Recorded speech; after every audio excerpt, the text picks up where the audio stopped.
Hi. Okay, I thought we would look at now putting babies to bed. So here's your baby. Here is a cot, dolly cot that I had to borrow from a neighbour because we are in these extraordinary times, so I couldn't borrow a Moses basket from anybody, so we'll have to improvise a little bit, but the principles will be the same.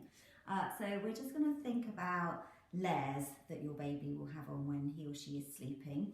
So this baby here, they've got their nappy on, then they've got a vest, short sleeve vest, and then they've got their sleep suit or their baby grow to go to sleep.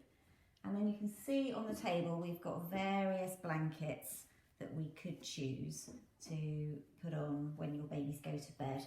And one of the main things to think about is, have you got a cellular blanket? So the cellular blanket is one with the little holes in it, which is this one.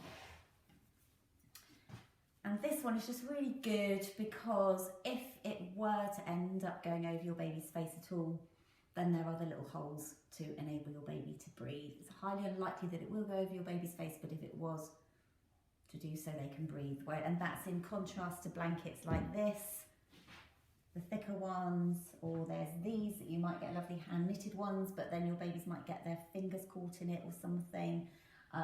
So it's better to save those kind of blankets for the buggy and things like that you can put over and keep them nice and when you're watching them, but when they're sleeping, the cellular blanket would be preferable.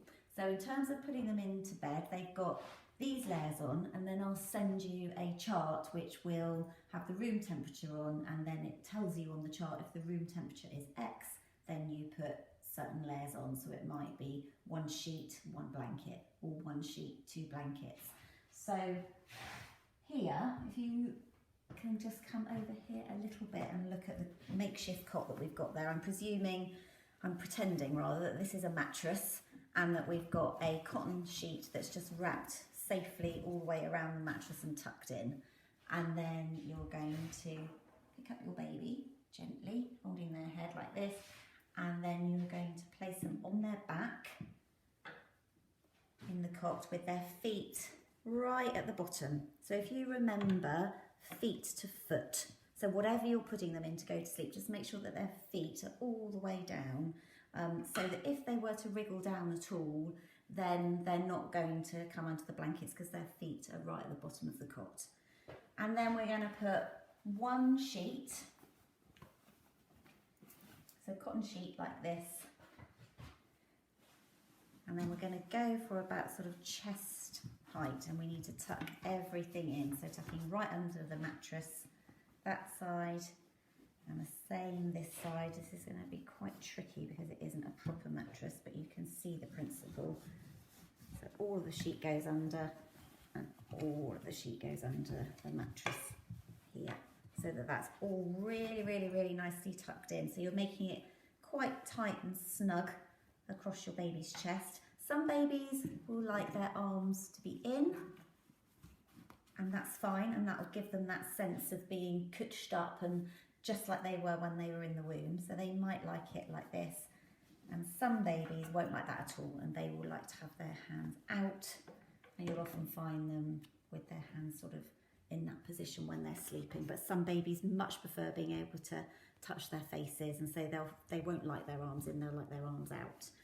Okay, and then it might say, so room temperature wise, if it was 18 degrees in the baby's room, for example, maybe a bit cooler, maybe 16 degrees, then it would usually be one sheet and two blankets. And when we say two blankets, we're just basically meaning layers. So we'd put that over, and that would be two layers. So that would equal one sheet and two blankets. And the same principle again, you're tucking everything under the mattress so that your baby can't get their nail caught in it or anything like that and pull it towards their face, tucking all of this excess into the bottom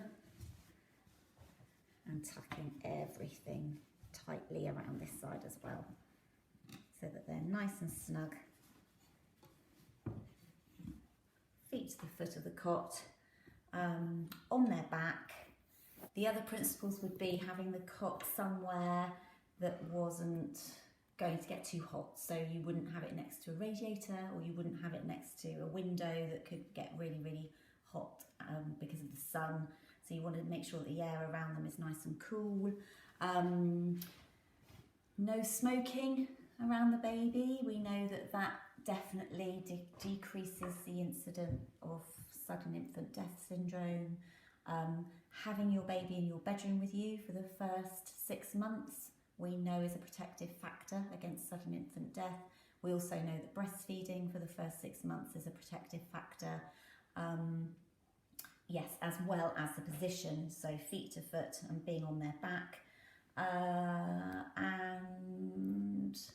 I can't think of any others. I'll try and send you this. I don't know if you can see that, but that's a Safe Sleep, which has been published. I can't remember who it is by. Actually, I might say it on the bottom. Looks like it's by the Department of Health, and that's just lots of information there that I can send you. And I'll also send you some links from the Lullaby Trust, which will go through the same things, but just talking about the cot being the safest place for your baby to sleep, lying them on their back, having their feet to the bottom of the cot, keeping the cot away from anything that they could kind of get their fingers into, like cords off of blinds or curtains or anything like that. And the other thing to say is just having nothing in the cot at all, so no toys or anything like that, just the baby and the blankets. I think that's about it in terms of using blankets. I just wanted to go through with you in case any of you are thinking of using the baby sleeping bags. I've got one here.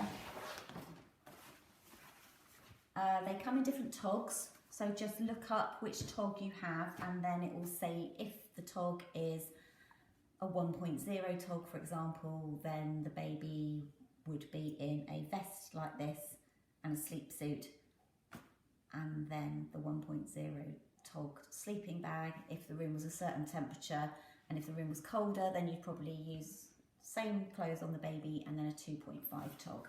And with this one it would just be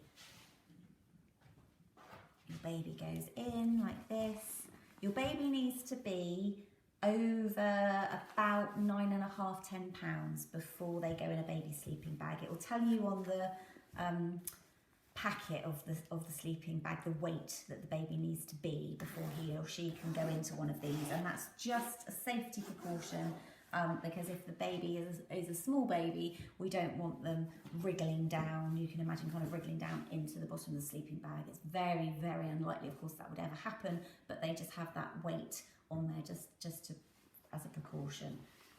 And with this, you just pick up your baby and put him or her into the cot.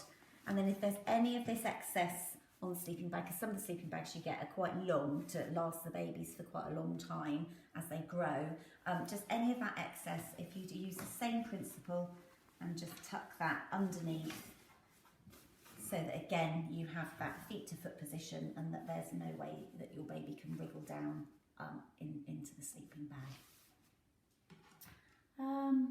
I think that's it for now on baby sleeping. Any questions, please get in touch.